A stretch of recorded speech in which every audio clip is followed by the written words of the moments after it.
콜라츠 추측을 증명한 공로로 노벨상은 여러분의 이름이 불리고 있어요. 모두가 일어나서 오늘의 영웅에게 박수를 보냅니다. 여러분을 위한 불꽃놀이도 벌어져요. 너무 요란해서 수학 수업 중간에 잠이 깹니다. 알고 보니 수학 분야에는 노벨상이 없고 그 누구도 아직 콜라츠 추측을 증명하지 못했어요. 그것에 대해 자세히 설명할게요. 1에서 9까지 숫자 중에서 하나를 고르세요. 5를 고를게요. 5는 홀수니까 거기에 3을 곱하고 1을 더해요. 그래서 15 더하기 1은 16이에요. 숫자가 짝수라면 그걸 2로 나눕니다. 이 패턴을 매번 나오는 숫자에 적용할 거예요. 16 나누기 2는 8이에요. 8 나누기 2는 4. 4 나누기 2는 2. 2 나누기 2는 1이에요. 간단하죠? 1은 홀수니까 3을 곱하고 1을 더해요. 그러면 4예요. 다시 4 나누기 2는 2. 2 나누기 2는 1입니다. 계속 계산을 해도 결국 매번 1로 끝나요. 우리는 이 순환에 갇혀 있어요. 문제는 순환의 성격을 예측할 수 없다는 거예요. 이렇게 짧을 수도 있고 엄청나게 길 수도 있어요. 하지만 어쨌든 결국엔 1로 돌아오게 돼요. 흥미로운 부분은 수학자들이 이 순환을 깨뜨리지 않고 절대 1로 이어지지 않는 특정한 숫자가 없다는 것을 증명하지 못했다는 것입니다. 루프에 갇혀서 1에 도달하지 못하거나 무한대로 가는 거대한 숫자가 있을 수 있어요. 3x 더하기 1 문제라고도 불리는 콜라츠 추측은 로타 콜라츠 박사의 이름을 따서 붙여졌습니다. 그는 그것을 증명하기 위해 많은 시간을 투자했어요. 간단해 보이는 이 문제는 지금까지 80년 넘게 똑똑한 사람들을 어리둥절하게 만들어 왔어요. 사람들은 그것이 오늘날 수학으로 풀 수 있는 영역이 아니라고 말합니다. 그것을 증명하려고 했던 사람들은 젊은 수학자들에게 시간을 낭비하지 말라고 합니다. 하지만 도전하고 싶다면 30만 경에서 시작하세요. 그보다 작은 숫자는 이미 다른 사람들이 시도해봤고 검증됐거든요. 만약 새 아파트로 소파를 옮기려고 해본 적이 있다면 또 하나의 풀리지 않는 유명한 수학 문제에 공감할 수 있을 거예요. 복도로 소파를 옮기는데 소파를 모퉁이에서 돌릴 방법을 찾아야 해요. 작은 소파라면 쉽겠지만 여러분 소파는 커요. 네, 소파가 걸릴 거예요. 그렇다면 이 모퉁이를 돌 수 있는 가장 큰 소파는 얼마나 클까요? 이 문제에서 모퉁이 주변에 들어갈 수 있는 가장 큰 가능 영역을 소파 상수라고 할게요. 모퉁이는 각도가 90도이고 1은 복도의 너비를 나타내요. 이 문제는 2차원 평면의 하나입니다. 수학자들은 여전히 모퉁이를 돌 수 있는 가장 큰 소파의 크기를 알지 못해요. 소파는 직사각형뿐만 아니라 어떤 모양도 가능해요. 어떤 소파는 너무 큰 것으로 판명되었고 어떤 소파는 공간이 남아 돌아요. 그래서 소파 상수는 2.2195에서 2.8284 사이입니다. 쌍둥이 소수 추측은 너무 간단해서 누구나 이해할 수 있지만 세계 최고의 과학자들도 그것을 증명하지 못합니다. 소수는 1보다 큰 수로서 1과 자신의 수로만 나눌 수가 있어요. 모든 소수의 긴 목록을 만들어 보면 두 가지를 알 수 있어요. 첫째, 갈수록 점점 수가 더 드물어져요. 1에서 100 사이의 모든 숫자의 25%를 차지하지만 1에서 10억 사이의 숫자의 5%에 불과해요. 둘째, 소위 쌍둥이 소수가 매우 많아요. 쌍둥이 소수란 두 수의 차가 2인 소수의 쌍입니다.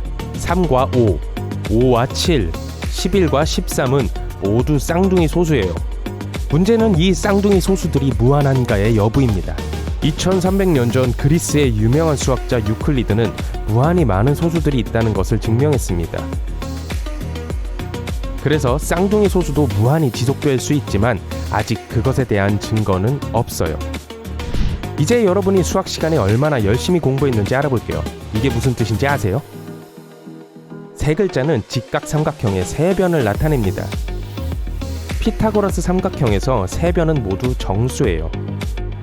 이 삼각형은 3차원으로 만들면 숫자가 4개가 됩니다. 이 예에서는 A, B, C, G예요. A, B, C는 상자 3면의 치수이고 G는 이 위쪽 모서리에서 반대쪽 하단 모서리로 이어지는 대각선입니다. 어떤 박스는 3면과 대각선이 모두 정수예요. 하지만 나머지 세 표면에 있는 3개의 대각선은 어떨까요? D, E, 그리고 F. 이 7개의 숫자 모두가 정수일 수 있을까요? 수학자들은 그 하나뿐인 완벽한 정육면체를 찾으려고 노력해왔지만 아직 성공하지 못했어요. 그것이 존재하지 않는다는 것을 증명하지도 못했으므로 그 탐구는 계속됩니다. 해피엔딩 문제는 그것을 연구하던 두 수학자의 경우를 따서 이름이 지어졌어요. 둘은 결혼에 성공했지만 여전히 그 문제를 해결하지 못했어요. 이 종이에 여러분 마음대로 점 5개를 찍으세요. 한 개는 여기, 한 개는 저기, 다른 한 개는 여기 찍을게요. 좋아요, 됐어요. 이제 점 4개를 연결하여 내면이 있는 도형을 만들어요. 모든 각은 180도보다 작아야 합니다. 성공했어요. 점을 재배열해서 다시 한번 시도해봐요. 이번에도 성공이에요. 점을 어떻게 배열하든 간에 항상 그런 도형을 만들 수 있어요. 하지만 면이 4개 이상이라면 어떨까요? 과학자들은 오면체인 오각형을 만들려면 9개의 점이 필요하고 육각형을 만들려면 17개의 점이 필요하다는 것을 증명했습니다. 더 큰 도형의 경우 정확한 점의 수나 어떤 도형을 만드는 데 필요한 점의 수를 계산하는 공식은 아직 아무도 몰라요.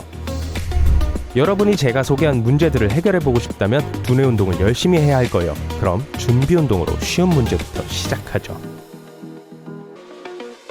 1은 3, 2는 3, 3은 5, 4는 4, 5는 4라면 6은 무엇일까요?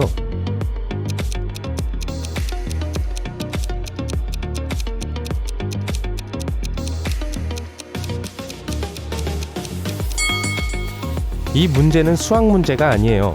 각 숫자 영어 단어의 글자 수를 세는 거예요. 정답은 3인데 6에는 3개의 글자가 있기 때문이에요. 한 예술가가 접시들을 물에 담그는 설치 작업을 하고 있습니다. 매일 접시로 덮인 면적은 2배로 증가해요. 만약 예술가가 호수 전체를 접시로 덮는데 48일이 걸렸다면 호수의 절반을 덮는데 며칠이 걸릴까요?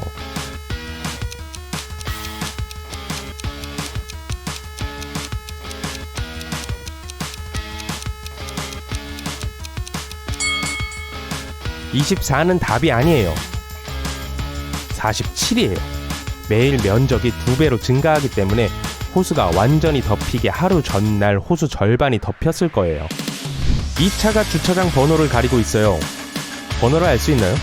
홍콩에서 이 문제를 6살 아이들에게 시험했어요. 그런데 여러분은 답을 아시나요?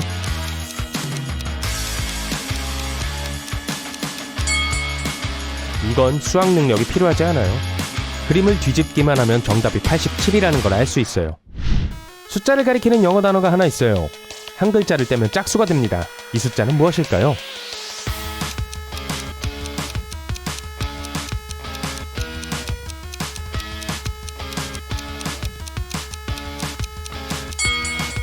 답은 7이에요. S를 떼면 짝수라는 뜻의 2분이 됩니다. 까다로운 문제를 풀 준비 됐나요? 여러분은 등산을 갑니다. 산의 경사가 심해요. 정상까지의 거리는 100마일이에요. 여러분은 매일 2마일씩 올라가요. 하지만 산의 경사가 심해서 밤에 쉬는 동안 1마일씩 뒤로 미끄러져요. 그렇다면 정상에 올라 깃발을 꽂는데 며칠이 걸릴까요?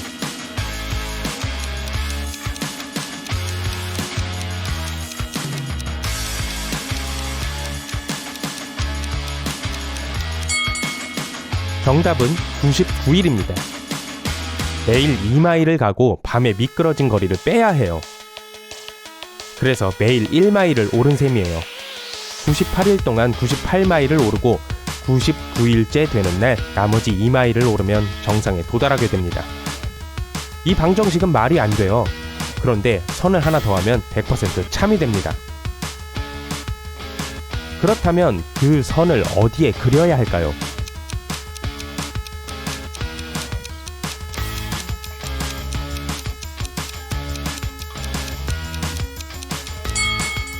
선은 더하기 표시 중 하나에 그리면 돼요. 이제 완벽하게 말이 되네요. 3개의 숫자가 있어요. 그 숫자들을 서로 더하든 곱하든 답은 항상 같아요. 그 세 숫자는 무엇일까요?